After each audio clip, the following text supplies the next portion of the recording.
Welcome to the Lessons from Leaders podcast. I'm your host, Brian Beckcom. My next guest is Coach R.C. Slocum. Coach Slocum grew up in the projects of Orange, Texas.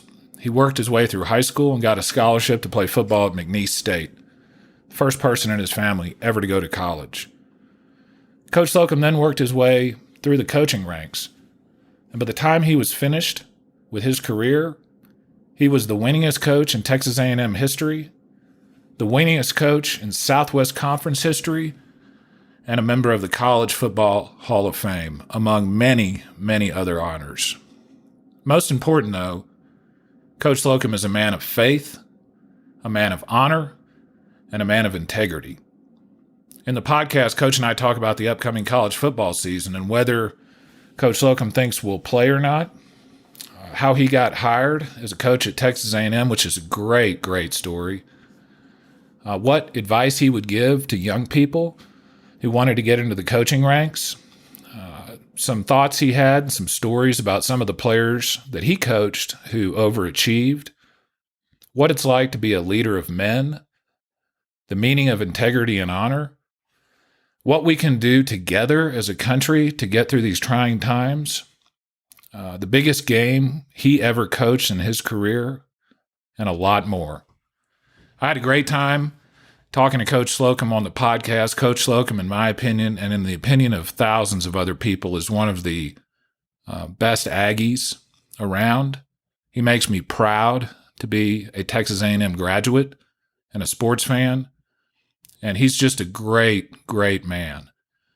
I had a great time talking to Coach Slocum. I think you will really enjoy what he has to say. And now I give you Coach R.C. Slocum. Hey, everybody, Brian Beckcom here, and I have got Coach R.C. Slocum. Coach Slocum is the winningest coach in A&M football history. He lost only 12 home games in 14 years. He's a member of the College Football Hall of Fame, and he's won so many honors. I mean, I could sit here and talk to him talk about all your honors for 15 minutes, Coach, but before we do that, how you doing, man? I'm doing good. I'm in Carmel, California, a little vacation. Got my youngest son and his family coming in tomorrow, and been playing a little golf. Got Fred Caldwell, one of my old players, and his wife are out here, and a lot of Aggies out here. So we had an Aggie party about 3 or 4 days ago, and so it's 63 right now. Nice. So I know what it is in Texas too, so I'm glad I'm here for right now. Yeah, I'm in Beaver Creek right now, so it's about 60 degrees out here right now. Too. Yeah. And our friends in Houston or in College Station are struggling a little bit with the coronavirus. Is your family doing okay? Everybody's doing well. Yeah, I tell people I'm still tough enough. All those years growing up in Orange, Texas, and coaching 30 seasons A&M, I've been in a lot of Texas sun, and I'm still tough enough to do it. But I don't have to do it right now. Exactly. So I'm taking a couple of weeks here to kind of enjoy some cool weather and play a little golf, and everything's good. Well, great, Coach. Well, I gotta ask you this right out of the gates, because I know a lot of people are probably thinking about it. Do you think we're going to play college football this year? I've said right from the start of all this that there were a whole lot of things that had to be worked out for that to happen. Yeah. There's still a lot of things to be worked out, and as I look across the country, and I get some emails and articles every day that I read from various people around the country, athletics directors, conference commissioners, and I think everybody has the same concerns. No one's saying right now we're not going to do it. I've talked to some of them recently. They say it's just so hard to plan when you don't know. Everything changes every day or so. It changes, and you don't know what's out there. If you could say, okay, September the 1st, we're going to be okay, whatever. Yeah. But no one knows that. No one knows what the answers are to all these questions. There's so many things. Like, I know how it works. Just from practicing, you bring a bunch of kids in, which a lot of them right now have come into campuses, but they started off doing some all-season type work. But a lot of them have had to cancel that because they were having high numbers of positives that were propping up. So now, say you get somehow get through training camp. And football's a sport where you can't practice social distancing and practice football. And when you go to tackle somebody, you get pretty close if you plan on getting them down. Yeah, And no so doubt, there are a lot no of doubt. issues like that just with the game itself. But then say you get through all of that. You get on the plane to go play Auburn, to go play Alabama, or whatever. So you ride on a plane across the country, you get off, you get on buses to go to the hotel, you stay in the hotel, and then someone said, a couple of guys said, Coach, man, I don't feel well, whatever. You tell, oh, they're positive. So now you brought that whole team on a plane together. They've been on buses together. And then when they're in town, you can't ask kids. I know kids. I spent my life, I was a kid, and I know college kids because I've been around them my whole life. They're not going to go stay by themselves in a room at night after practice and everything. So you got 3 or 4 guys living in an apartment together. Each of them has X number of friends that they interact with. So your odds go up dramatically of running across somebody that is positive, and just so many issues. Everybody is doing the best they can. My son coaches at Arizona State. Sean, who coached at A&M at one time, I talked to him yesterday, and it just starts. They thought they were, we're going back. They went for quite a while that they weren't working out of the office. All the coaches were working at home. The kids were going. So they brought their kids back in, and then said, okay, we'll go back to office and work. Well, now they've gone back the other way. Now all these things started popping up, and the last I heard yesterday, they said we'll meet back on the 29th. Yeah, and kind of see where we are then. But they it was like a false start. They brought players in, numbers started going up, got to scatter out, stop meeting, go back home. Coaches work from home, and so that's where we are with that as far as I can see it. So if you ask me whether we're going to have it or not, you see right now too, where several leagues, the Big Ten and the Pac-12 have said they're not going to play any non-conference games. That impacts us. We were to play Colorado, and I think Fresno said they're not going to play. So it's going to be, if it is played, it will be different from any season any of us have ever seen. Yeah, no doubt about that, Coach. And, there's a lot of, one of the things you said there at the very beginning, I think is really important for people to understand. And that's that we just don't know. There's just so much about this virus. It's just, we just don't have our hands around it. And so it's kind of hard to predict right now, what it's going to look like in the fall. For example, my kids are playing sports in Houston, and a couple of the Houston school districts came out yesterday and said, no sports and no school in the fall already. And then we've got, of course, the NBA players, they're doing this bubble thing. I'm sure you've seen this, Coach, where they're being super strict about, who can be there, who they can interact with. And, within the first couple of days, Coach, I think I saw that a couple players inadvertently got out of the bubble. And so now they have to go back into quarantine for a little bit. And so, what I've been telling my kids, Coach, and, my business, same deal. Everybody's been working remote for, 4 months now. And, we've had to change a lot of things. But what I've been telling my kids and people that work for me we just got to be mentally flexible. We got to, this is something we've never dealt with before. And so we just have to do what we need to do. And I think, Coach, you would agree with this. The number one priority needs to be the health and safety of the players and the coaches. So no question. What are your thoughts on that? I think that's one of the big philosophies, I think, that I've thought about and I've heard people say. If a college campus is not safe for the students to come back, the regular students to come back and go to classes, you got to be very careful. You're an attorney. You got to be very careful about bringing those players back into an atmosphere where there's a big statement being made that it's not safe for the regular students to come back on campus and go to class in person. Yeah. But you're going to bring these players and athletes back and put them in an environment where they're together, have to be together if they're practicing. And so there's some big, I saw an article, an attorney in Florida a week ago wrote about all the issues about liability and how it works. And where if you say, hey, need you to come back, report back on this date, we're going to put you back in here, we're going to start practicing. So all of a sudden, you got a young guy, maybe 19 years old, 20 years old, and you're pretty much telling him he has to come back. Now, I'm sure the school attorneys are coaching the coaches up to say, tell the guy we'd like him to come back if he wants to come back, but if he has any reservations, don't come back. Yeah. I don't know. Oh, and here, by the way, sign this all, with the 15 pages of small print. We want you to sign this before you come that's back. right. Coach, as somebody who's been a mentor and somebody who's been in charge of young people for a very, very long time, I would think that you as a former head coach would have kind of a unique perspective on making sure that you take care of the health and safety of your players. So, we all want to see college football. I mean, I think nobody wants college football to get canceled. We all want to see it, and we want to do the best we can to play sports because, sports is a big part of our society. It's something that we really need. It takes our minds off of things. But I was players aren't going to be involved. safe. Pardon me for interrupting. Oh, that's okay. Go ahead, Coach. I was involved in two different circumstances. We had the 9/11 game at A&M. When we had the 9/11 tragedy in New York and catastrophe,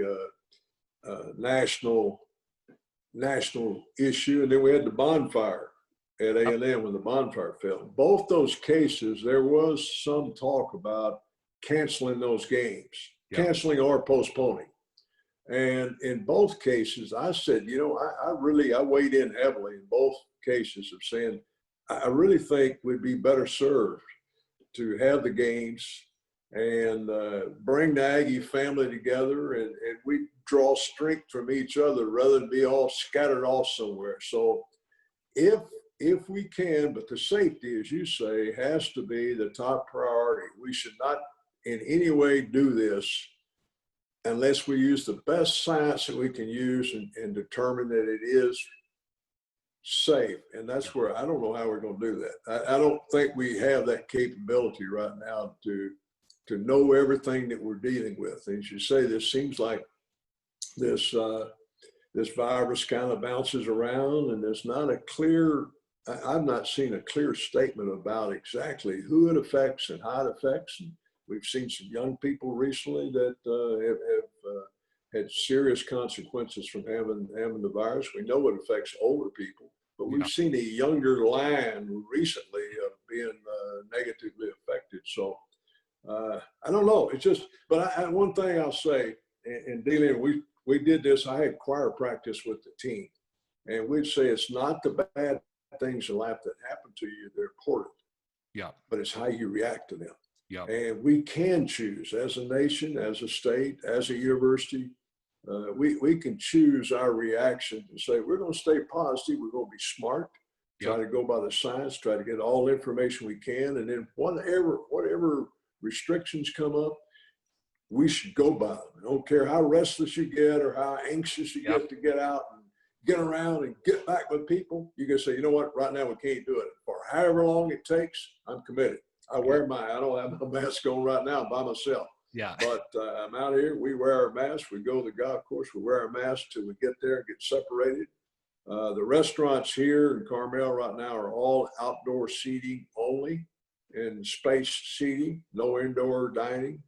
And so if that's what they think we should do, that's what I'm going to do. Yeah, me too, Coach. And for me personally, and you'll know this name when I mention it to you. One of my teammates on the Texas A&M college basketball team back in 1991 was a guy named David Edwards. Oh yeah. And I'm sure you remember David. Yeah, I remember. Yeah. Yeah, and I don't know if you knew him. Yeah. Yeah, David passed away about 3 months ago. David was a starting point guard. I think he was 49 when he passed away. He was from the Bronx, and he passed away of COVID. And that really hit home to me. Well, Coach, it's great to see you. Before we get started, I got to tell you something. So my dad, who is probably one of the biggest Aggies I have ever met in my life. I mean, this is not only a big Aggie, but also a huge Aggie football fan. This is how big of an Aggie football fan my dad is. Back in the 70s, I think he was a major in the Air Force. And we were stationed in upstate New York, and this is before ESPN and smartphones and the internet, and you couldn't get the A&M football games. Sometimes you would get the box score maybe the next day or two, but his sister lived in Waco at the time. And so he would call his sister long distance, and she would hold the phone up against the radio so my dad could listen to the A&M football games. There's no telling how big his long distance bill was, but I remember I was 5 or 6 years old, and I could just hear in the other room, "Damn Aggies, come on, Aggies, come on!" And he's been a huge Aggie football fan for a very, very long time. And I was talking to my dad the other day because he was real excited you were coming on the podcast, and he said, I want you to tell Coach Slocum that he is one of the top 2 Aggies that I have ever known. And so, Coach, it's a huge honor to have you on the podcast. And I know there's a lot of people listening right now that think the same thing. So let me ask you this. I take that as a huge compliment because I have very, very high regard for your dad. Your dad's a great man, a great Aggie, and I consider it a great honor. Well, I'm sure my dad's sentiments are shared by thousands of other Aggies, Coach. You're just, every time I see you and I think about you, I'm proud to call A&M my alma mater. You're just a great representative for the school. But let's talk real quick, Coach, because I think you have a really interesting history about how you became a coach. And I know there'll be a lot of people listening to the podcast, including people that are coaches now, maybe high school, 8th grade coaches, middle school coaches, or maybe just kids that are interested in becoming a coach. Tell us a little bit, if you don't mind, about your path to becoming a coach. Like, how did you become a college football coach? Well, I can tell you that. I'll give you a step by step. I lived in Orange, Texas, grew up in an uneducated, poor family. Good people, hardworking. My dad worked hard, worked in the shipyard, worked in the plants. We lived in the projects because that's where a lot of people back then lived. And just rows of duplexes, all kinds of people there. I started off, I shined shoes early on. Through newspapers, started off selling newspapers. Right, just ride down that court. The local paper was the Orange Leader, so I'd be Orange Leader. Hey boy, come here. I'd just see my paper. And then I did that well enough though they let me get a route. So I had a route. Learned a lot about human nature. I'd go to someone to collect. So I had a whole lot of exposure, knocking on doors. I came to collect for the leader. Okay, and then. Occasionally I'd have one say, "Hey, well, come back next Monday." Well, I go back next Monday, the place is vacant. They moved out on me. So I learned a lot, but there were occasions at Christmas, I'll never forget, where people would call me and I'd go over there, give me a little pair of socks or something for Christmas, for being a good paper boy, Yeah. So, but going through and you say, well, what does that have to do with being a coach? Well, what happens in the 7th grade, I never played like Little League football or any foot. I was working. And it was a good feeling. The work, that was great experience, man. The feeling of accomplishment of having that money in my pocket. When I still have my shine box at the house and my office. And I had it in my office the whole time I coached at A&M. Nice. I want to tell those kids, this is where I came from. Yeah. And you see me here as a big time college head coach and everything, but it wasn't always that way. So anyway, Coach called me over. Coach Frank Moats put his arm around me. He said, "I come in out for football." I was in a PE class. I said, "Well, I don't know, Coach. I never have played. I've been busy working." He said, "I think you could play." And you're a big guy too, especially back then. You were a pretty big guy, right, Coach? Well, I was a little skinny kid then. I was tall and skinny, had long arms, and I could catch. In the PE classes, I could catch, and I think he saw that. So anyway, I went home and talked to my folks, and to be honest, they kind of tried to discourage me a little bit, but they didn't know anything about it. And I said, well, I really want to do it. And so anyway, long story short, I go out. Man, he was a great coach, great guy. And then all the way through, Coach Bob Woodruff was all my coaches all the way through junior high and high school were demanding people. They pushed me to be more than I could probably have been on my own, but they were always, I always thought they cared about me. And they hugged me. But get to high school, they just kept polishing on me and polishing on me. And during that time, there was a family, the opposite side of the town, the Stark family, Stark High School in Orange, now West Orange Stark. Yeah, sure. That family, I got to know one of them, the father, through his daughters. One of the girls at junior high kind of romance thing. I go over to their house, and I've told people, I spoke at the guy's funeral when he passed away. I said, I don't know if I ever impressed the girls that much, but the dad liked me. And he was an A, class of 41. Yeah. And so at one point in there, about junior high, 9th grade or so, 10th grade, he said, Slocum, my boy, I got to take you up to Aggieland. I got to take you up. We'll go up to the Texas game. And then he was taking me on the Kerrville on a hunting trip. So we went through A&M and they had the bonfire. And it's where the core building is now. In that area right over there, close to there is where the bonfire was at that time. I remember that. And then went to the A&M Texas game, and then we went on. So that's the first college campus I'd ever been on in my life. Nice. And no one in my family had ever gone to college. But through the polishing of those coaches, I got better in football and learned so much about life. And I got scholarships to go to college, to be the first in my family to go to college. I went to college, I had the same kind of coaches. I thought all coaches were like that. Later on, when I got out, found out they weren't all like that. Yeah, exactly. The ones I had were good, were great men, demanding guys. I never had a coach abuse me. I never had a coach curse me or shake me or grab me. They were all demanding guys that I greatly respected. So when I got to college, the only other thing I ever thought about doing was being an attorney. Really? That kind of appealed to me. That appealed to me in college. And I ended up in college, I was selected to be in the Blue Key National Honor Fraternity. And I think we had about 10 or 15 members at school. And I bet half of those went to law school. And nice. One of them became a district judge in Lake Charles. And so that kind of appealed to me. But the coaching thing, I said, if I could someday play the role in another young man's life that my coaches played in my life. Had nothing to do with money at all. But that appealed to me so much that I went into coaching and just started. Coached 2 years at Lake Charles High School. Quit my job, loaded up everything I had and moved to Manhattan, Kansas to be a graduate assistant. I didn't even know what they were going to pay me. Yeah. And I'll say this at this time, I'm concerned nowadays that you would have young guys say, they read some of these salaries in the papers, oh God, I'm going to go be a coach. Make a lot of money to be a coach. Yeah. None of us, when you talk to Darryl Rawl or Frank Rawls or Spike Dykes or none of those guys went into coaching for the money. Yeah.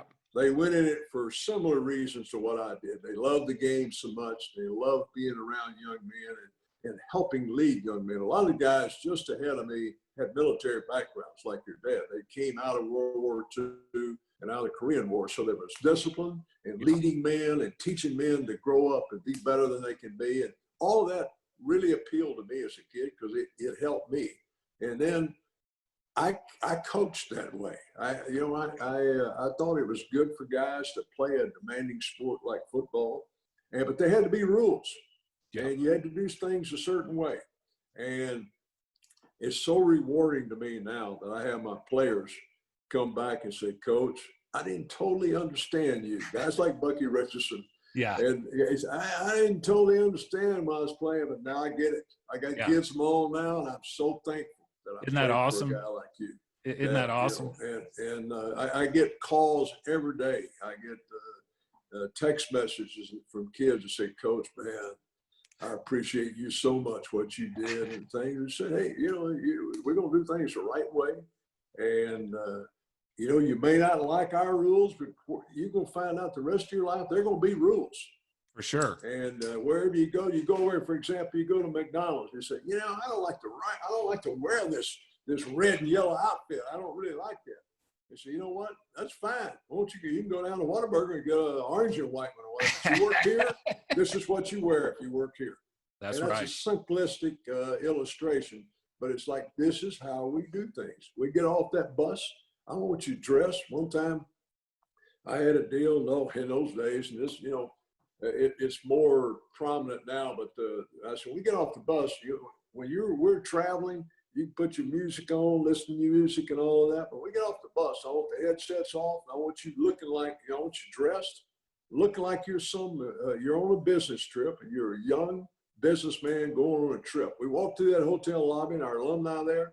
Someday I'm going to be calling those alumni trying to see if they'll hire you. Yep. And I want them to have a high opinion of you and what kind of person you are. So all those things, I just was coaching, not just football, not just X's and O's, but coaching them and polishing on them like my coaches did to me. And I'm very proud of the guys.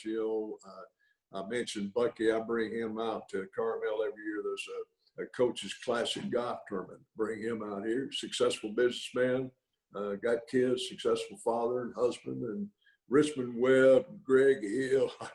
There's so many of those guys. I hear from them every day. Ty Warren. We've been having a deal kind of like what you're doing right now. Every Sunday night, we've had a Letterman's devotional type call with a speaker over this whole COVID deal. We've done it every Sunday night. I spoke one night. Fred Caldwell, one of my players, was out here with me. He spoke one night. Last week, Ty Warren was the speaker, and I introduced him. And Ty, first round draft choice, local kid, grew up poor, the whole thing, and lost a child tragically. A little daughter drowned this past year, but he gave a great testimony last Sunday night. And those kinds of guys, when they come up, big old bear hug and put their arm around and say, Coach, man, I love you, Coach, man. You meant so much to me. So that's why I coached.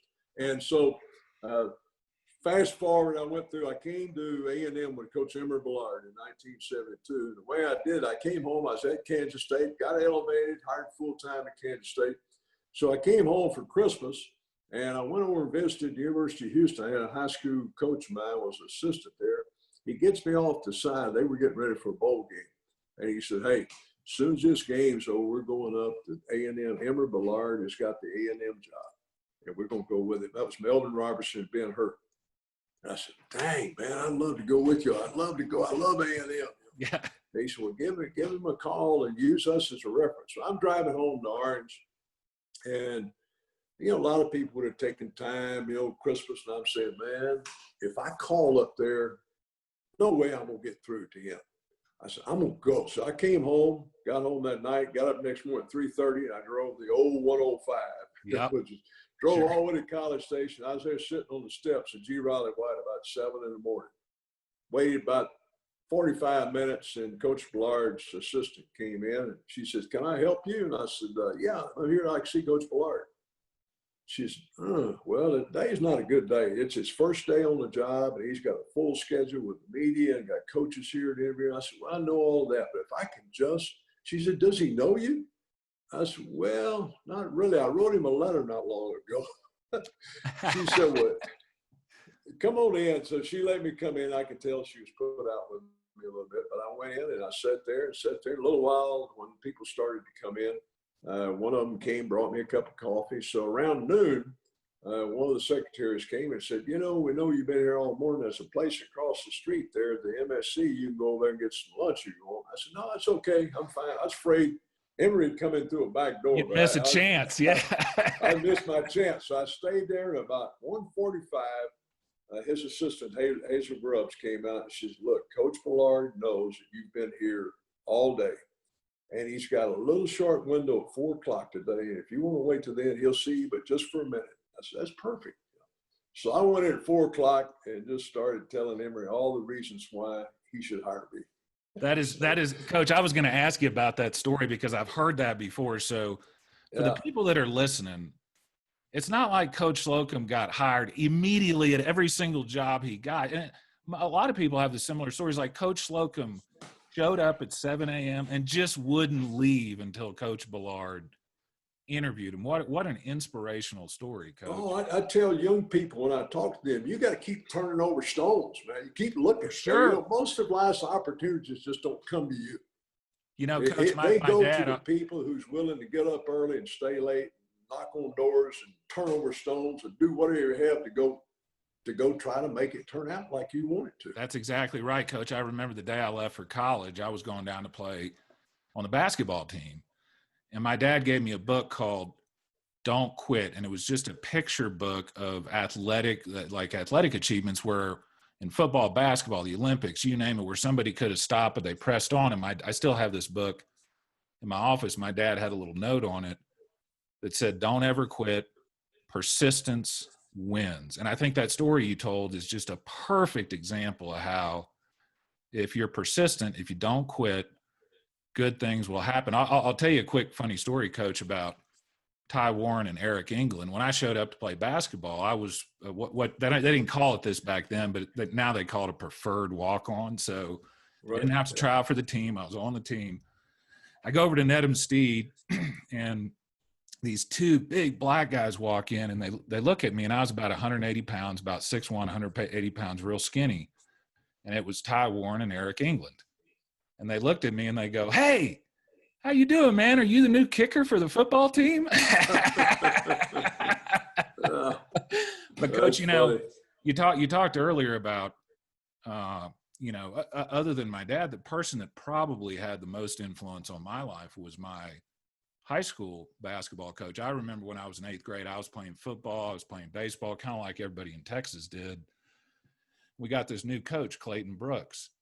And he came down to watch the 8th graders who were coming in. And I was the only one that could shoot a layup with his left hand and his right hand. And he walked over to me, Coach Brooks did, and said, "I want you to play basketball for me. I think you could be really good." And those two words literally changed the course of my athletic career. It changed the course of my professional career. Just those two little words from Coach Brooks. And I actually talked to Coach Brooks 3 or 4 weeks ago because he was getting inducted into the Texas High School Coaches Hall of Fame. So you're right, man. Coaches have, anybody that's played sports before, particularly for a really good coach, knows what an incredible influence that a coach can have on young people. So, Coach, tell us about, Emory Ballard, Coach Ballard eventually hires you. What was your trajectory as a coach after that? Well, first of all, I came with Emory. I was at Kansas State. We had a quarterback named Lynn Dickey and had Mike Montgomery in the backfield, and we were good. We went into Norman, beat Oklahoma. We were good, but we had a little reputation throwing the ball around, and I was the head freshman coach, but I worked on the varsity too. So when I came to Emory, he hired me as the receiver coach, and we were running the wishbone. Coach, for the younger folks on the podcast, it used to be when you were a freshman, you could not play on the varsity team in college, right? That's correct. That changed the season of 1972 was when that changed. I came in with Emory, and we still had a freshman team. We had freshman coaches, and we played a freshman schedule that year.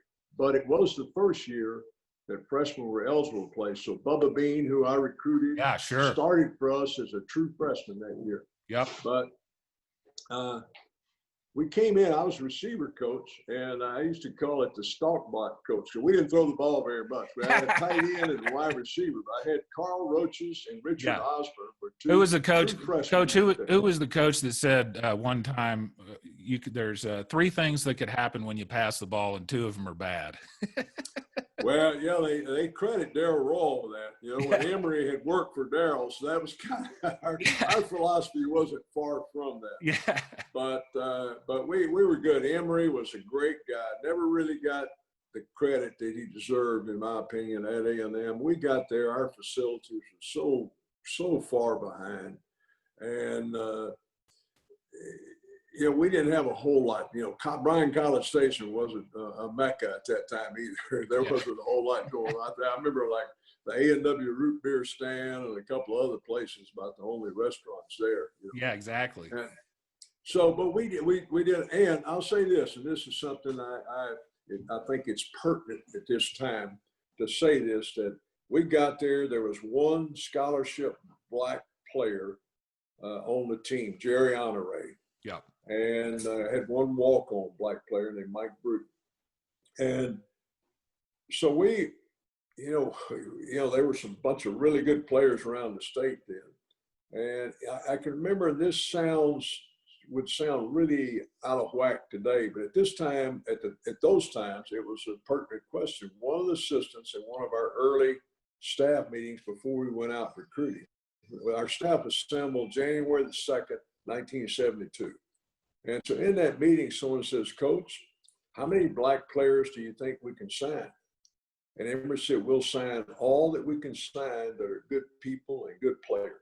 Nice. Y'all let me worry about that. We're going to do it because it's the right thing to do." So we went out and signed 9 black players that year, and that was Skip Walker, Bubba Bean, Carl Roaches, Pat Thomas, Jackie Williams, and some really great players that went on.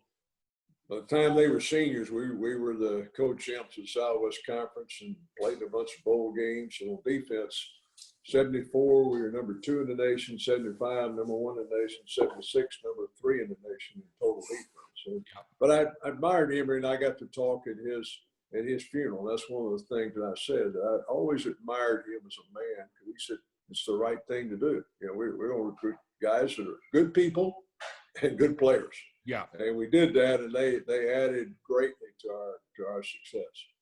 What would you tell, Coach, what would you tell young people nowadays that are looking to be a coach, that want to get into coaching, whether it be high school or college? What kind of things, what advice would you give them about how to go about becoming a coach? I think to me, I've said this to a lot of young people, and it really helped me. One of the best things happened. I worked in high school for a really good high school coach. He left after the first year I was coaching at Lake Charles High. The head coach, Johnny Emmons, left to go to Northwestern State as a college coach, assistant coach in college. And so I started off working for a guy that was a really good coach. We played the year I student taught. We played for the state championship in the state of Louisiana. So we had a good program. So I learned, I said, okay, this is how you coach. Yeah.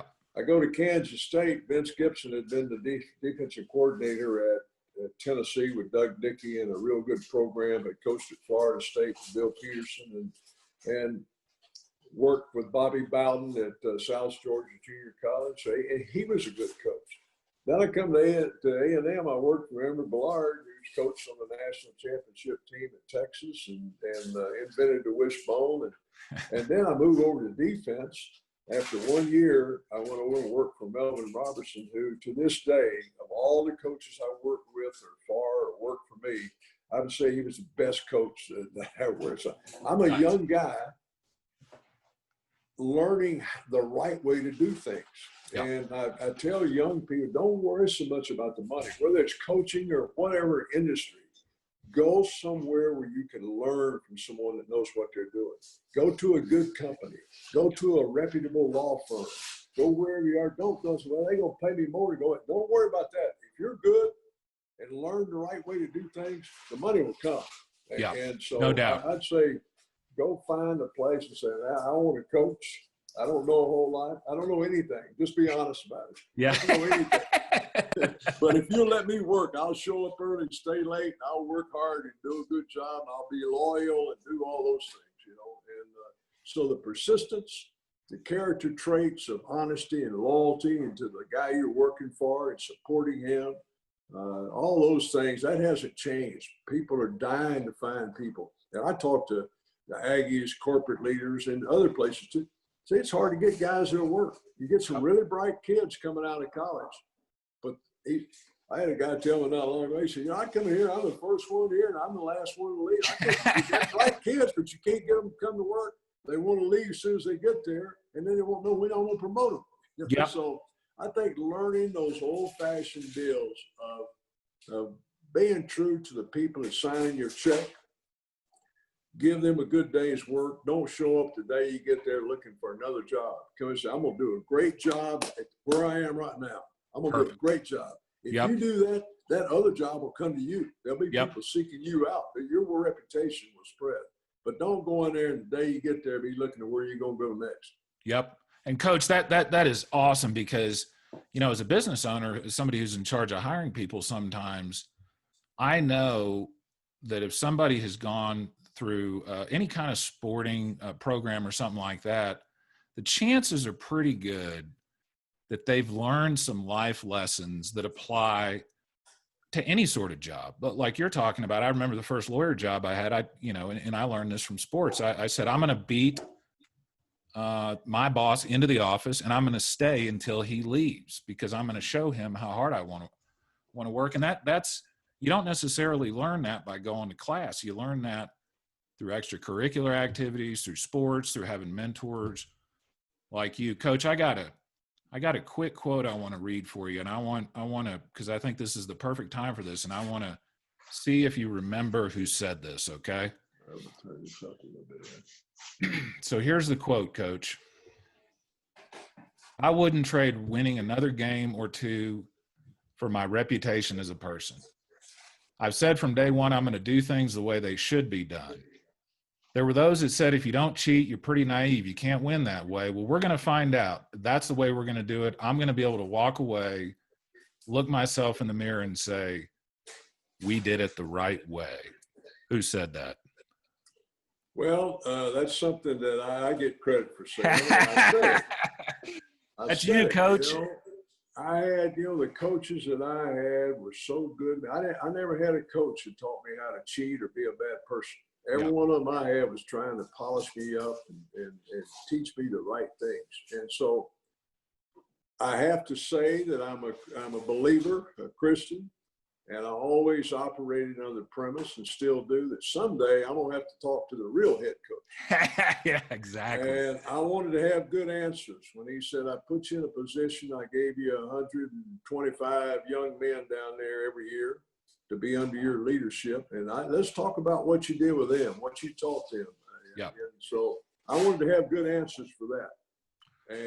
And so now I can see those guys. I can look through the night. We were on one day Bucky was on the golf course with me at Pebble Beach. And we were on the 18th hole, and the caddy came up to us and he said, see that house down there? That guy, they sent him the pen. They embezzled money, and they put him in the caddy was telling us all the scoop on the house. Yep. So Bucky came back over to me right after that. He came to me on the golf cart and said, Coach, man, I appreciate so much how you did things and the things you taught us, And I used to tell him, I don't want someday for the knock on the door and guy comes up and we walked out and the police are there and they come to get daddy, because he didn't do it. And the mother, where are they taking daddy? Well, they're taking him downtown. And so I so many of those kids, I told simple stories that I thought, they would understand. And we had another thing, that story all of my players can tell you about Billy Bob. So every Friday afternoon, we normally take them to a movie on Friday night. Just been a long week, we'd take them out and relax and watch a movie. But every year, first game of the year, they were home game. We were going to the movie. I said, hey, I want to tell you about old Billy Bob. I said, y'all know Billy Bob. I said, Billy Bob been out there all week working hard, getting up early, going to work, working hard. And what he'd really like to do is come home Friday night and just put his feet up and sit back, watch TV and take it easy. But his wife wants to go watch a movie. Yeah. So they go out to the movie, and then all of a sudden, here's this bunch of football players there in the movie. And they're talking and laughing and loud and everything. Next thing, she's punching Billy Bob. Hey, Billy Bob, I can't hear them. I can't hear what they're saying. Those kids are so loud and everything. So I said, if you're talking so loud and laughing so loudly that Billy Bob's wife can't hear, you're out of line. I said, go in there and respect other people.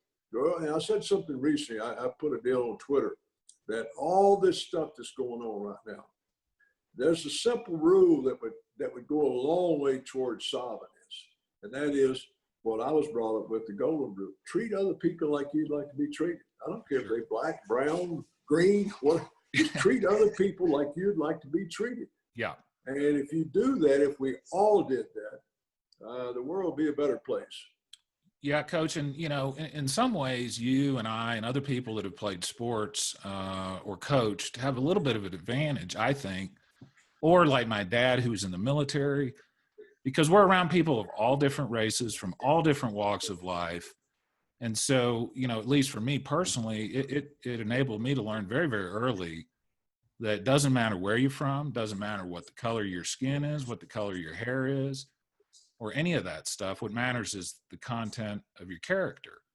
And I think it's really cool that in sports you get to learn that really, really early. Well, Coach, I got to tell you, I was planning on surprising you during the podcast with a special guest. He couldn't make it, but R.C. on a mobile was going to be on. Then he had a conflict. Yeah. But anyway, for people, a couple of days ago, I had a guest. We had some guests here. We were talking a bunch of stuff. Somehow they came up, and so I said, "You can find it on the internet. You can pull some of them up. And hear me talking about my Gulf Coast offense." Yeah. So for people who don't know this story, back when Coach was a head coach at A&M, there was this guy that would call into sports radio in Houston claiming to be R.C. on a mobile. And he sounded just like R.C., and he was really funny. He ended up getting his own slot. And Coach Slocum and I both know him. His name's Hunter Shurtleff. He's a lawyer in College Station. But anyway, Coach, Hunter wanted me to tell you how much he looked up to you, how much he wished he could have been on the call. And he also wanted to ask me, he said one time he was listening to a speech that you gave, and he said, this is what you said. What you said to your players, you said, your character is not shown when you're in a group and everybody is watching you. A man's character is what he does when no one is watching. And Coach Slocum, R.C. on a mobile / Hunter, wanted me to let you know that's always stuck with him. Like that's always been in his mind. So talk about that a little bit, if you don't mind, Coach. Yeah, I will. And before we go to that, I wanted to mention and follow up on the deal about the different skin colors and everything. Yeah. So when I was a kid in Sunday school, we would sing a song, Jesus loves the little children of the world, red and yellow, black and white, they are precious in his sight. So this past, and I used to tell our team that all the time. And so, we're not going to have any, this is what I believe. We're not going to have, we may have problems, but we're not going to have those kind of problems. For sure. I said, I believe everybody in this room has equal value and equal worth. So this past January, my wife, I'm on that college football selection committee. So they brought the committee to New Orleans for the national championship game. So the day of the game, my wife wanted to go down to this art gallery. She had met a lady in Houston one day. We were at MD Anderson. My brother was having some surgery done. And she met this lady who has an art gallery and was telling her some stories about this artist. So the day of the game, she's wanting to go down there that afternoon. I said, man, that street's going to be packed. And she said, it's only 2.3 miles. I said, man, me walking down that street between the LSU fans and the Clemson fans, that's an all day. But anyway, being the good guy I am, I went. Because she said, I'll go by myself. So no, we'll go. So I went down there and I walked in and started looking around and everything. And one of the neatest things, there was a painting this artist had painted, a New Orleans artist there. And it was a vertical kind of a painting, but it was faces, red, yellow, black, white. And nice. On the side, on the two borders, it said red and yellow, black and white.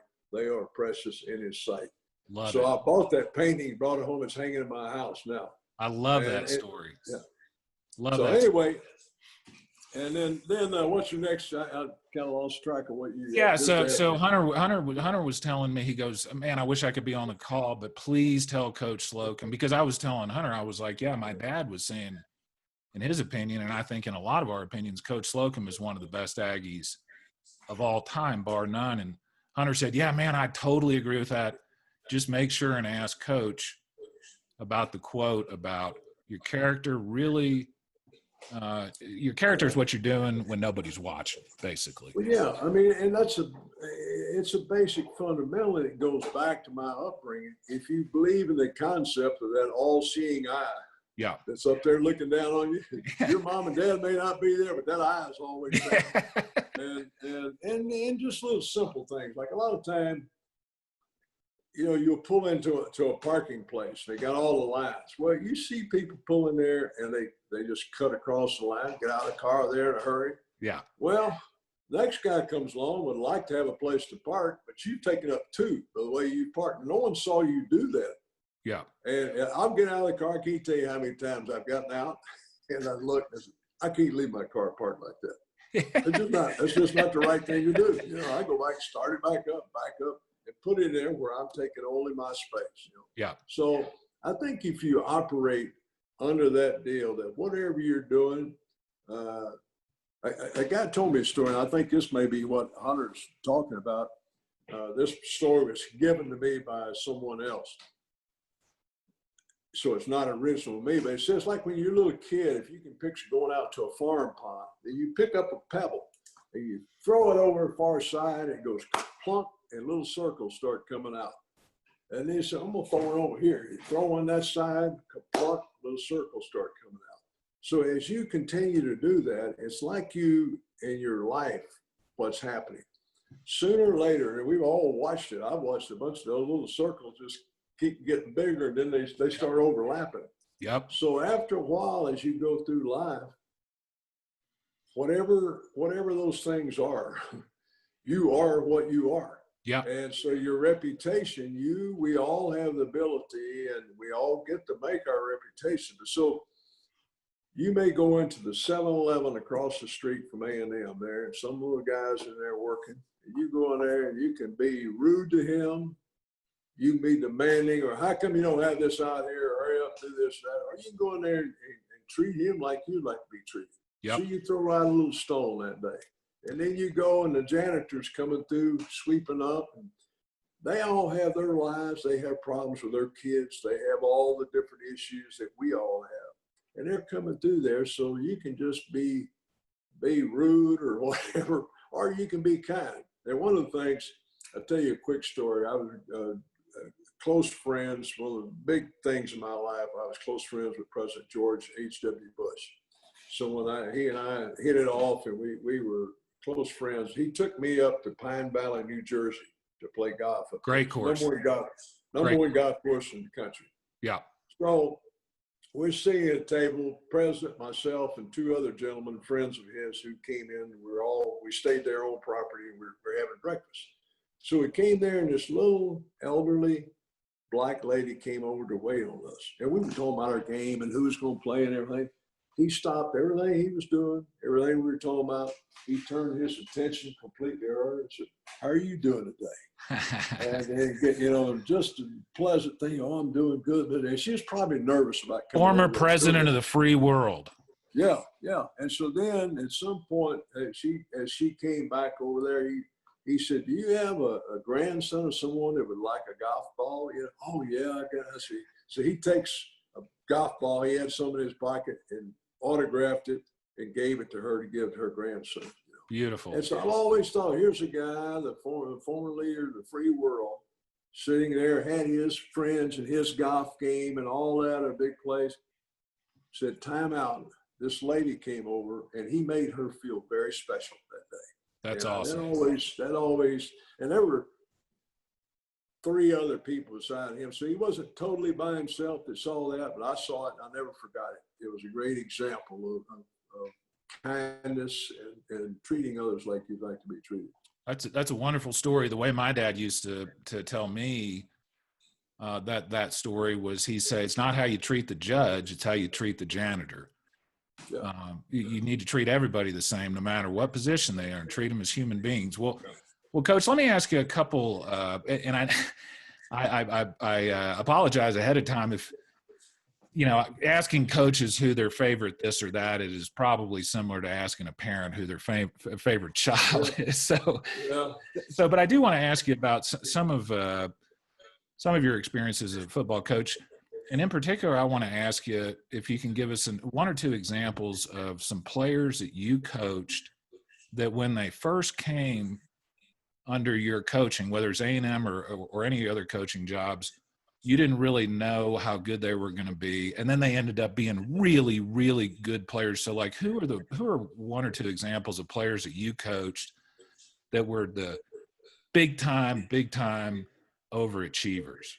And why do you think they were successful? Well, first of all, at the level that A&M is, you don't do that without having talent. Yeah. Yeah. There's a certain level that you have to be able to play at that league. Now, some guys, I think, Terrence Murphy was at Chapel Hill, little school outside of Tyler, and my coach that was recruiting their area, he was a quarterback on a team, didn't win a game his senior year. So my coach had turned him down. And you've got assistants all over everywhere looking, evaluating. They all each have areas. So I had a high school coach call me and says, R.C., I understand, y'all, how come y'all not recruiting that kid over at Chapel Hill? And I said, well, to be honest with you, I don't know. I don't know anything about him. Yeah. My coach who recruits that area apparently didn't think he was what we're looking for. We got some other quarterbacks committed and everything. He said, well, I think that kid's a really good athlete to play somewhere. And I said, well, I'll tell you what I'll do. It meant enough for you to call. I will go myself and get the tape and look at it. So I went and got the tape, and I watched it, and I could see why we didn't recruit him as a quarterback. But man, he'd have no one blocking for him. He'd be running around back there running, and he'd throw a duck pass, but he was avoiding the rush for a long time. So long story short, I reached out to him and said, I know we're really late, and he wasn't being recruited. Stephen F. Austin, people like that, and I think Baylor might have talked to him some, but not a big time 5-star recruit. But I went over and to see him and talked to him, and he said, Coach, where are you going to play me? And I said, I don't know. I said, you're a real good athlete, and everything I've checked on your grades, I've checked on your character, everything checks out. And you have to trust me. I'll find a place for you. You've got athletes. You've got athletes. So he came in, started as a true freshman. Yep. And caught 2 touchdown passes against the -- team in the nation when we beat Oklahoma in 2002. So he's an example. Reggie Brown came from Austin, one of the high school, maybe Austin High or something. Bad football team, but you look at him and say, man,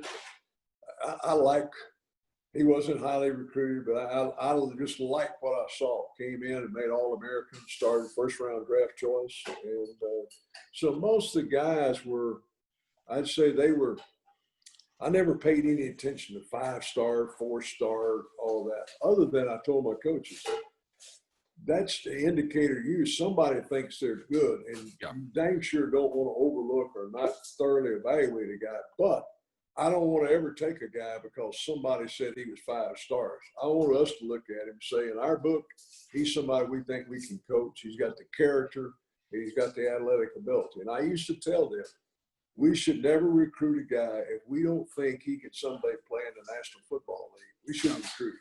Yeah. And so it gets back to what I'm telling you about the talent.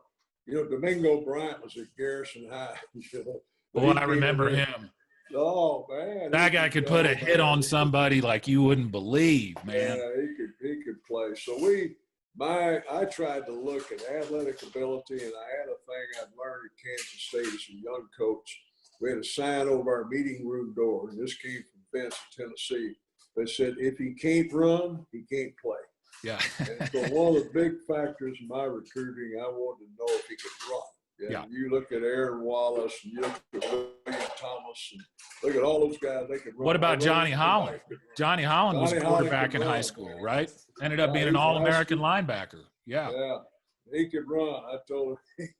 I used to kid about chasing those rabbits down there in Hempstead. He's running which way, But I went back, one of the fun days I rode with Johnny his senior year. They had Johnny Holland Day in Hempstead, and we rode in a convertible. Rode all over town. They had all the kids from the elementary school, junior high, had them all out on the curb and went through there. That's awesome. Johnny Holland Day. I've talked to a couple. I've talked to a couple Marine Corps officers on the podcast, Coach, that went to combat, and a couple of them said when they went to OCS, there were no infantry slots, so they just said, "Well, I'll be a pilot for a little bit if I need to because I want to be an infantry man." But the point is like you start seeing these parallels with sports and business and the military, where, hey, you don't necessarily have to play the same position you played in high school and college. You can play a different position. You can figure out a way to get it done. Well, those are great stories, Coach. So I got another good one for you. That backdrop of that picture you have there. Yeah. This picture. You know where that came from? Where'd that come from? That's my first game as a head coach. I thought that was. I'm so glad you said that. So for people that are listening on the podcast that are not watching on YouTube, I've got a backdrop with Coach Slocum when he looks like he's about 30 years old. He's got all his hair. Look at that. I was fired up. You know, we were playing. We hadn't beaten LSU in a long time. That was my first game, and we're there. I think there were 6 or 7 in the nation, something like that. So within probably a minute and a half, however long it takes to do the coin toss, of running out there on that field, but they kicked off. We deferred. They won the toss and they deferred. So they kicked off to us. Larry Horton ran it back about 90 yards for a touchdown. I remember that. So my first play as a head coach of the A&M was a 90-yard touchdown against LSU. And we beat them, I think, 28-13 or something like that. And you kind of owned LSU for a little while there, or A&M football did. Then they kind of turned the tables recently, but we beat them 6 out of 7 tries when I was coaching, to the point that they dropped, they broke the contract. I remember that. Years left, and they just said, we're not going to play you. And so we ended up letting the attorneys work on it for a while. They were arguing. We were saying they owed us for 2 years. They were saying, well, the contract was a contract, so the penalty was anyway. Yeah, I don't even know what they settled with, but they didn't play us anymore.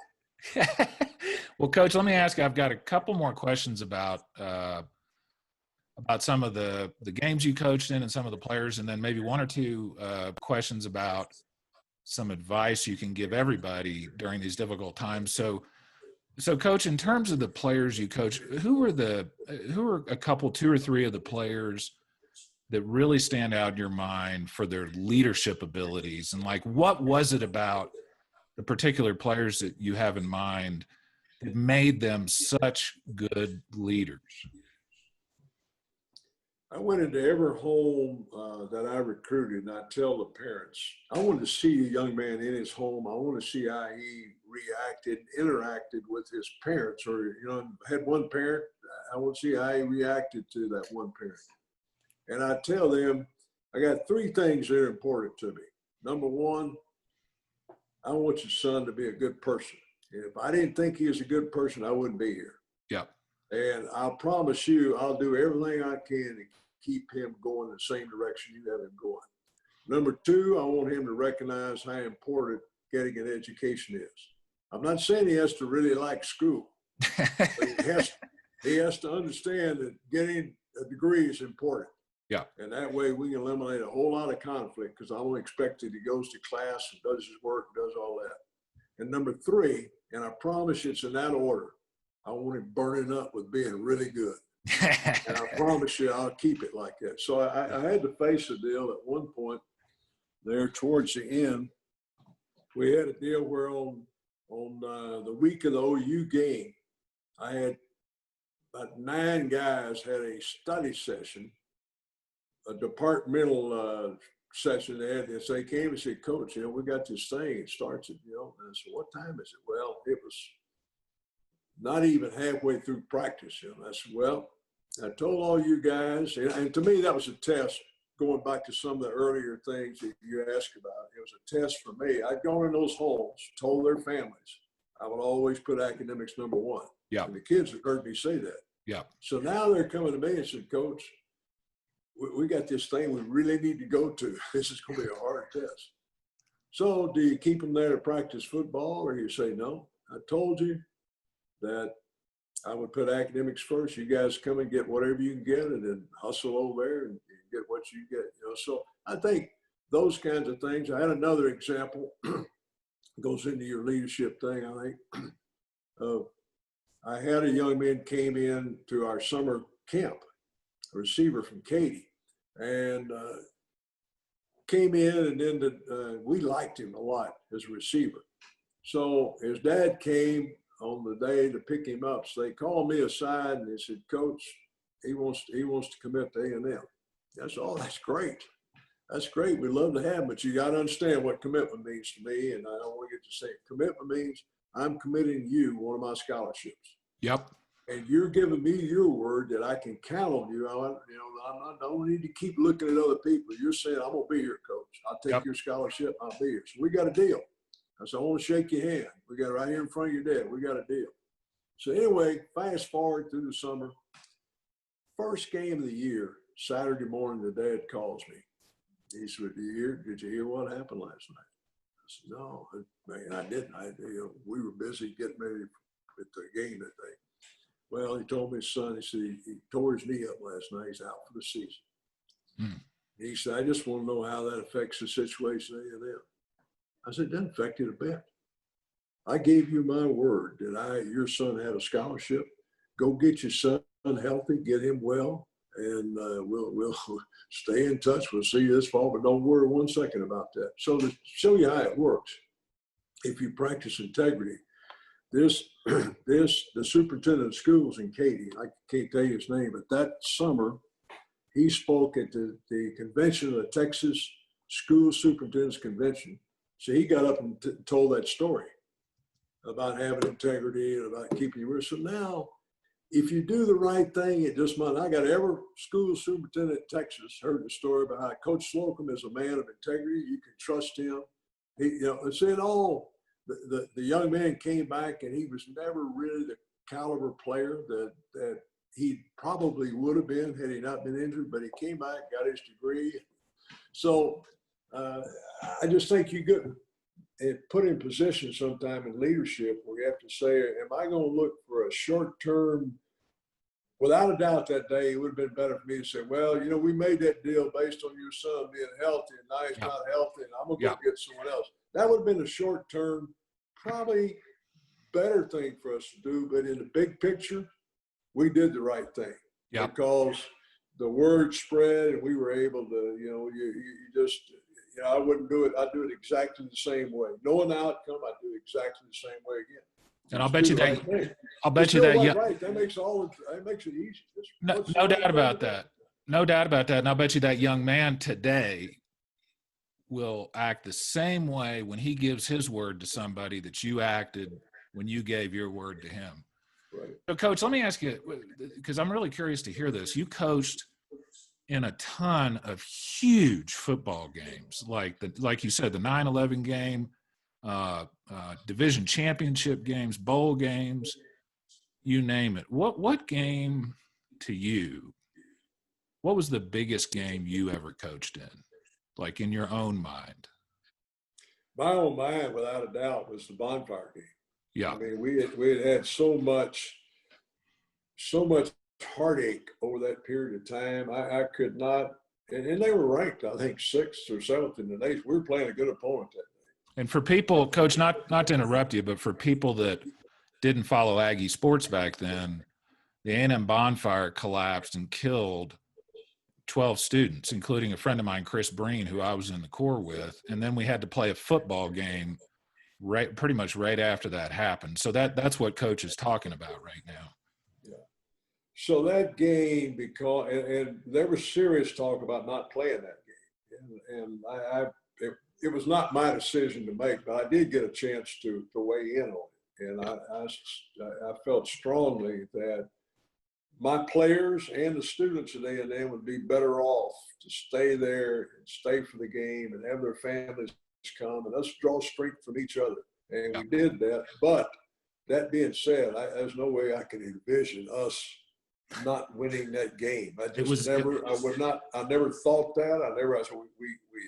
I felt more pressure. Another way to put this, I felt more pressure to win that game than any game I ever coached, including the Big 12 championship, or Southwest Conference championship, or any of those things. And, Coach, I think all Aggies felt like that. And I think even if you were to ask, and I have tons of Longhorn buddies, and I'm sure you do too, even they would say that game ended the way it should have. Yeah, they were good. They were good. During the week, Mac was a friend, and we talked several times during that week. The Longhorn band that day had a tribute to those fallen Aggies, and it was the way it should be. That was probably the most sportsmanship that day and that game than there was in the history of the series. Well, Coach, I know I've taken up a lot of your time. I have 3 more questions for you. I really, really appreciate your time a lot. So first of my last 3 questions, what are you most proud of as a coach? I tell young coaches this, that, we won. I'm in the College Football Hall of Fame. We won some championships. I was the winningest coach in Southwest Conference history and A&M history. All of that, as time goes on, kind of runs together. But and I'm sincere when I say this, the relationships for those players that I've had over the year, players and coaches. Great. I had some great coaches I worked with, and coaches that worked for me, and coaches I worked for. And those relationships and getting ready for something together with those teams, getting ready to go play a game, and some of those sad times when you had a disappointing loss, and then the exhilarating wins, and just that shared experience of, and sometimes even having to go bury a player, a teammate. Yep. Like Rodney Thomas. Yeah. Just an awesome guy. And it's incredible so guy. Sad. Yeah. So sad, that I had the little kicker, Glenn, that played for me, that just collapsed and passed away. And just had, those things where I don't care whether black, white, whatever, that hurt. At those funerals, and because we had so much shared experiences together and feelings for each other, and then, the happy ones, I've been to some great weddings, and I didn't mention it in terms of the players, Larry Kemp, you probably knew Larry. Oh, sure. He was Bucky's partner over there, and I'm good friends with the Milstead family and with Lyle, who was one of his business. I remember that very, very well. Oh, Lord, I think about it. I come out here, and this is a touching thing. Fred Caldwell, who's out here now, comes out with me. Bucky, Fred, my son, and myself comes out here. But Larry came. It was Bucky, Fred, and Larry. And so Fred, a year or two ago, had a renowned artist out here paint a picture of us on the 7th hole at Pebble. Had me hitting the ball and Bucky there, and then he painted on the green. Had Larry Kemp waiting on the green for us to come on down here. Well, this is after awesome. Larry's I'm getting goosebumps. I got that hanging in my house. It was a special deal. But just those kinds of that's what adds happiness and quality to my life. To a great extent, when you talk about the athletics, it's, Spike Dykes, I loved, I had more fun with him, and Mac was a good friend, and just so many guys. John Robinson, I worked for at Southern Cal, and I saw him he was at LSU this past year as a consultant. Saw him and his wife down at the national championship game, and all those guys, I worked and had some great experiences. I worked for Jackie there, and we had some fun times together. Vince Gibson's deceased now at Kansas State, and just all those shared experiences with the players and coaches and alumni. I had many chances after A&M. By the next morning at 9 o'clock, I had 2 major college offers to go coach. And I had to think long and hard about that. And I just said, I've coached 30 seasons at A&M. I've been an Aggie too long. I can't just switch hats that quick, go put on another hat. So, okay, here I am, let's go, and it never was about the money. I was where I wanted to be, and I reflect on that decision now, and I'm really happy that I did it the way I did it. And I had a chance to North Turner wanted me to go to Oakland Raiders with him. And, I didn't do that. And like I said, 2 major colleges, and I will say in the state of Texas. I contacted her that morning and said, we'll pay you more than Aggies for paying if you'll come coach us. I'm flattered, but I can't do that. I want to stay here and be an Aggie, and I still thankful I'm still associated with A&M and have a position there on campus, a part-time position.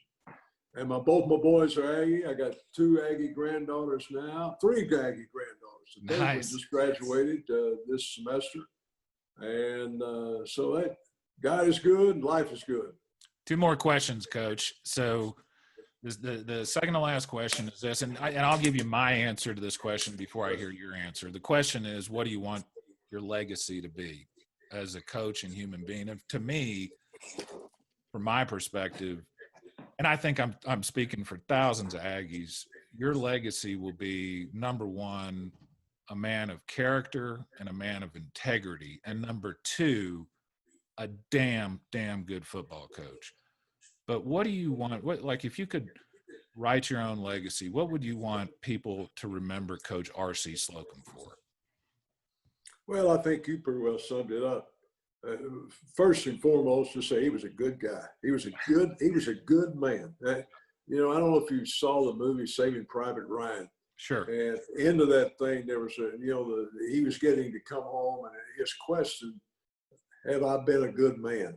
Yeah. I never have forgotten that, and that's something that we should ask ourselves, and that would be, to me, I'd like to say, yeah, he was a good man. And I took pride in being a good coach. I took pride. I love coaching, and I took pride in that. And so a good father, good husband, and, but that comes under the good man. If you're doing that, the good man takes care of all those things. But and the relationships with the players still comes under that, I think, But I've been so blessed. I'm 75 years old now, and You look great. Well, I'm having more fun. I've hit that golf ball out here probably better than I've ever hit it. So I'm not that everything evolves around that, but it's fun. I walked yesterday at Cypress Point. I carried my golf bag and walked. Beautiful course at Cypress Point yesterday, and I'm thankful to be able to do that. Beautiful course, and walking that course at 75 is pretty damn good, Coach. Well, I got to talk some football too. I was guest of the old Arkansas quarterback Bill Montgomery. Yeah, who was the quarterback in the shootout between Arkansas and Texas back in '65, and he invited me out there, and we had a good day. Talked a little football.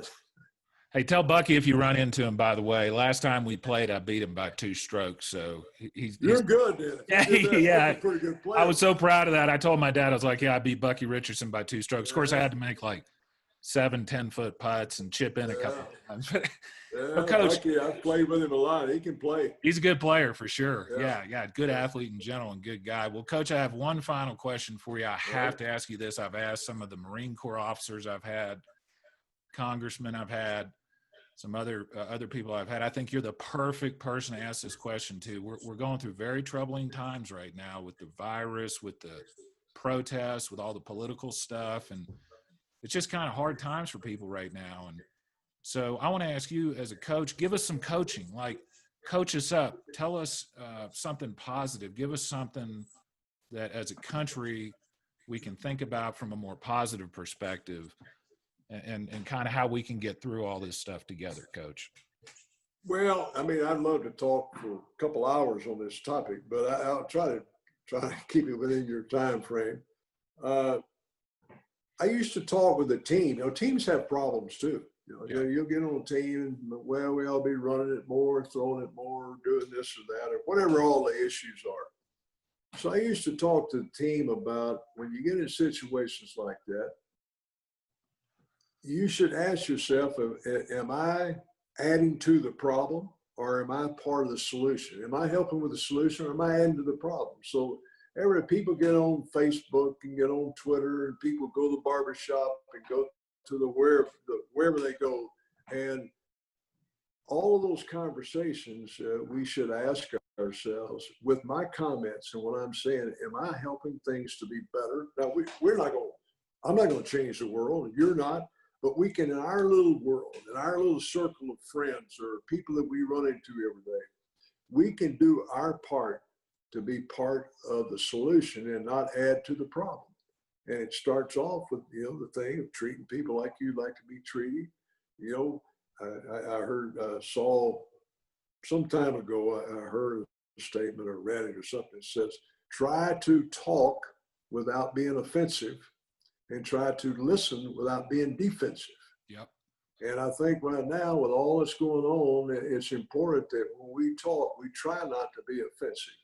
Yep. And we try to listen without being, try to talk without being offensive, and try to listen without being defensive. And so we all need some of that. And I feel so strongly about America. In my perspective, I told you early in this interview, grew up in a really poor family and really poor neighborhood and all those things.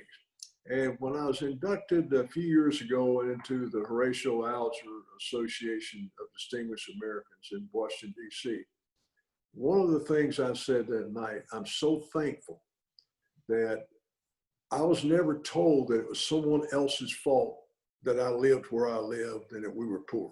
Yeah.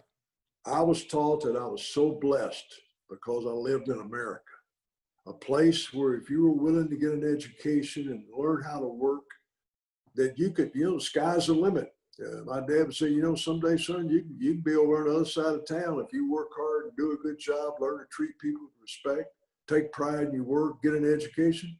You pretty much do what you want to do. Yep. And I believe that. I believe it for all people. And I say this, I've gone in those homes. I never saw it as black and white. I'd go into so many homes that reminded me so much of my home. Now, one thing that I have not mentioned, I had a good Christian home, and we had faith, and we had a belief. And so we never were really poor because we were God's children. And we didn't have a lot of material things, but we had each other, and we had, we never bemoaned the fact before we were. There was no pity. There was no self-pity whatsoever. There was no indignation with anyone else. We didn't blame anybody else. Yeah. We just said, hey, we got to get out of here. And I never forget, my dad in the first grade would go work his job, come home at night, and he'd go up to the school cafeteria to study so he could get his GED. And later, fast forward many years, I'm at A&M, and they asked me one day, they had a little program there where the janitorial people on campus could go do just what my dad did, study for their GED, and they give them some comp time to do that. So they came to me and said, would you talk to those people and give them their diplomas? I said, I'd love to. I'd love to do it. I didn't tell them why. I said, I'd love to do that. So I called my mother. My dad was deceased. I said, do you have any kind of that certificate he had? And she said, yeah, I do. I said, can you send that to me? I need it. So that day when I spoke to them, I told those parents, they had their kids with them. Yeah. I said, what you've done is so important. And these were mostly Hispanic and black people in that crowd. I said, what you're doing is exactly what my dad did. And it sent the message to me about how important education is. And you're saying, you kids right now, what your folks have done, I pulled out my certificate. I said, my dad did the same thing. This is it. Y'all see me up here as big head coach in Texas A&M, all that? Yeah. My dad was right where your parents are right now. Sitting y'all, so you kids get ready, study. School's important. So to me, that message I would send, I don't think we do enough in our cities. I fought the pro athletes who have a great voice, and a lot of them have a whole lot of money. Yeah. I fought them for not doing more. Going back in and said, a lot of these things, we can't blame it on anybody. A lot of these things, we can handle ourselves. We can go in here and make things better. And so I wish that they would take a more proactive role in going in, particularly in our cities where we have so many problems, and said, let's be part of the solution. Let's don't add to the problem. Let's go in here and look for solutions. Anyway, like I say, I could talk to you for a while on this topic. I know we're running out of time. Well, ladies and gentlemen, right there is why Coach Slocum is in the College Football Hall of Fame as the winningest coach in Southwest Conference history. Won the Big 12 championship is because he's such an inspirational guy. But most important, Coach, you make me proud to be an Aggie because you're a man of integrity and you're a man of character. And I really, really, really appreciate you coming on the show. These are hard times for people, and looking at your smiling face and hearing your voice and your words is going to reach a lot of people. So you're, even when you retire, Coach, you're still influencing people all over the place. Still coaching. Still coaching. So anyway, Coach. Right, we'll get through this thing. We'll be fine. We live in the greatest country on the face of the earth, and we've seen tough times before, and we'll get through this. We'll be fine. Just keep the faith. Gig 'em and amen. All right. You've been listening to Lessons from Leaders with Brian Beckcom. If you've enjoyed this week's interview, be sure to subscribe, rate, and review this podcast and keep up with the latest episodes. You can also connect with Brian through his firm at vbattorneys.com.